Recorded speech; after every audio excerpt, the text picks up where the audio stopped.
Let's start the list with The Who's My Generation. It was banned by the BBC when it came out. Now, My Generation became a soundtrack for mid-60s youth rebellion. Like the Smiths' How Soon Is Now in the 80s or Pulp's Common People in the 90s, My Generation became a song that perfectly encapsulated the youthful spirit of its time. Story goes that Pete Townshend wrote this song while riding on a train, with one story suggesting he was inspired by the Queen Mother, that's the wife of King George VI. She allegedly had Townshend's 1935 Packard hearse towed off a street in Belgravia because she was offended by its presence during her daily drive through the neighbourhood. In a 1985 interview with Rolling Stone, Townshend explained that My Generation was very much about trying to find a place in society. And it was initially banned by the BBC, not for the implied swear word in the song, and it wasn't because of The Who's archaic reputation of violently destroying their instruments. It was actually banned because the BBC were worried that it might offend people with stutters. There are a few accounts floating around as to why Daltrey stutters in the song. Some say he couldn't hear himself in the monitors during the recording of the song. Some say he did it by accident and it just stuck. And some say he was mimicking the stutters of drug users of that time. By the time the single had sold 300,000 copies and other radio stations were playing it regularly, the BBC lifted its ban. Next, God Save the Queen by Sex Pistols. God save the Queen, a fascist regime. Now, this song was a harsh critique of the monarchy and the established political system that it symbolised. It declared that the Queen ain't no human being, and that people had no future, and that the UK was a fascist regime. Now, the release of this record, timed perfectly with the Silver Jubilee, seemed to be a direct challenge to the love of the monarchy at the time. Within days, the BBC swiftly imposed a complete ban on its airplay across both radio and television. BBC Radio 2 controller at the time, Charles McLeland, called the song gross bad taste, while Labour MP Marcus Lipton condemned it, stating, "If pop music is going to be used to destroy our established institutions, then it ought to be destroyed first." And many stores, including the popular high street shop Woolworths, simply refused to stock it. Sex Pistols were part of a punk movement that was rapidly gaining momentum in the UK during the mid-1970s, a time when the country was facing economic stagnation,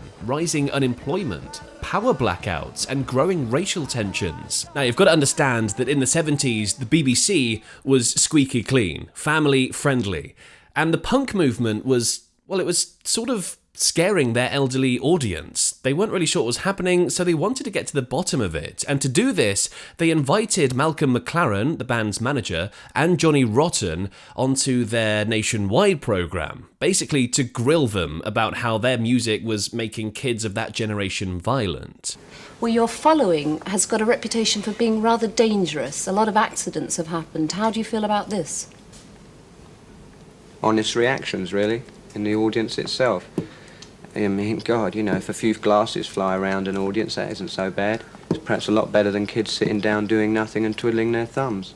You know, there's a lot of people out there, a lot of established people, a lot of people who hate the Sex Pistols, certainly in the established music business, certainly regarding people who promote venues. We have a lot of problems getting to the kids. We'll eventually make it. It doesn't matter what they think, because basically it's that kid in the street. It's what he likes. He will change public opinion. It won't be the journalists, and it won't really be the music industry. It'll be the kid on the street, because he's the guy who buys the record. Does it matter if the record doesn't sell? There's no question it'll sell. Arguably, though, the BBC banning this song actually contributed to its success. It ignited a fire in the very audience that Sex Pistols were trying to reach. The record flew off shelves in the stores that did stock it, quickly climbing to number 2 on the charts. It was kept from the top spot by Rod Stewart's I Don't Want to Talk About It, despite the Pistols' song being banned. And this sparked allegations that the charts had been manipulated to stop the song getting to number 1. Next up, David Bowie. Yes, David Bowie had one of his songs banned by the BBC. Let's go back to 1969. David Bowie is working on Space Oddity. Tony Visconti was initially offered the gig to produce the song, but he declined as he thought it seemed like a cheap shot, aimed at capitalizing on the publicity surrounding the Apollo 11 mission, which was due to take place in July 1969. Now, the song was released on the 11th of July, 1969, and the Apollo mission started on the 16th of July, 1969,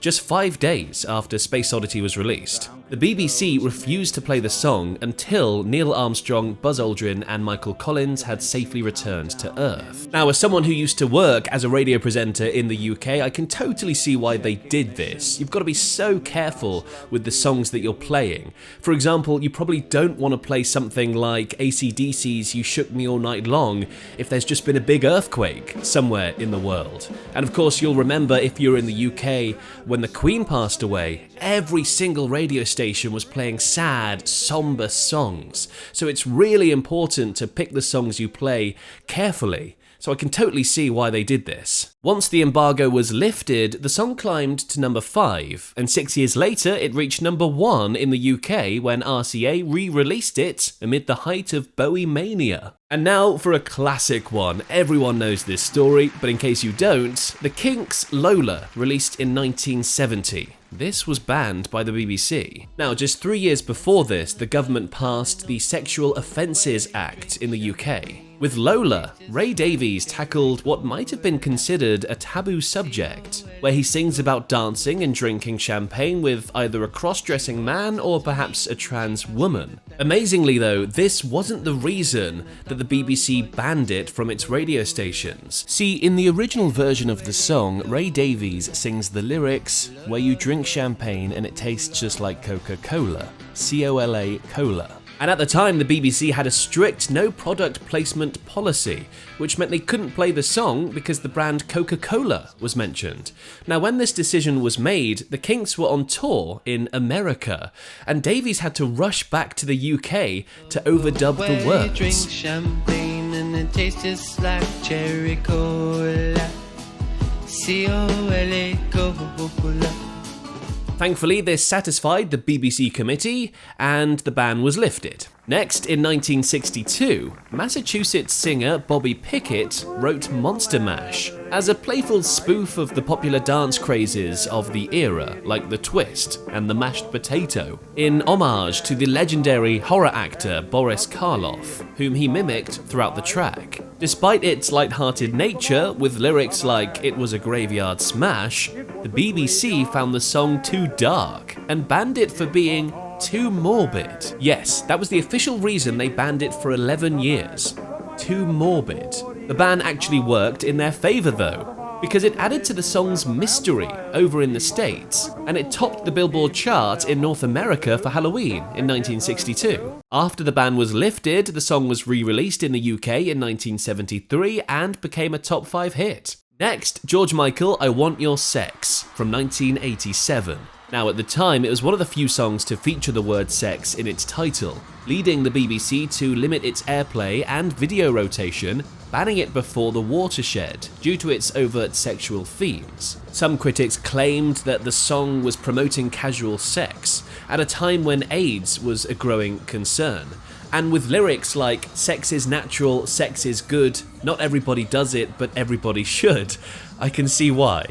However, George Michael clarified in a statement that I Want Your Sex was about connecting lust with love, rather than just with strangers. He later said in an interview with Jonathan Ross, "I wasn't expecting the blanket ban. I think it's unfair because it's the first ban of its kind in a long time. And I think that if I were not George Michael, then it would have no problem being played on those stations. And it's incredibly irritating having a record out for a couple of weeks and knowing that people haven't heard it." And finally, Blondie's song Atomic was banned by the BBC. Weirdly, by the time the BBC decided to ban it, the song had already been out for a decade and was already widely known. It had reached number 1 in the United Kingdom years earlier, so Blondie no longer really needed the airtime at this point. But the track became one of many the BBC had to ban following the outbreak of the Gulf War in 1990. The BBC's decision was based on the interpretation of the song's title, which could be seen as a reference to a bomb. So the BBC felt it would be inappropriate to air the song alongside news bulletins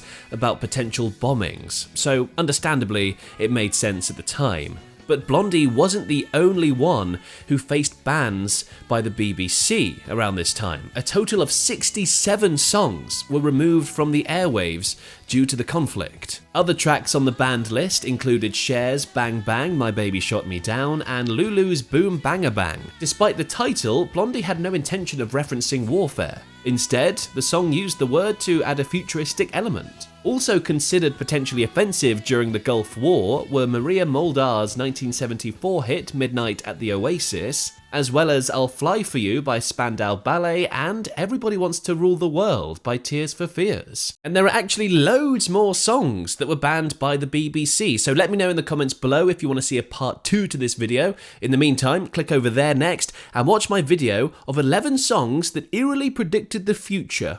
Spooky.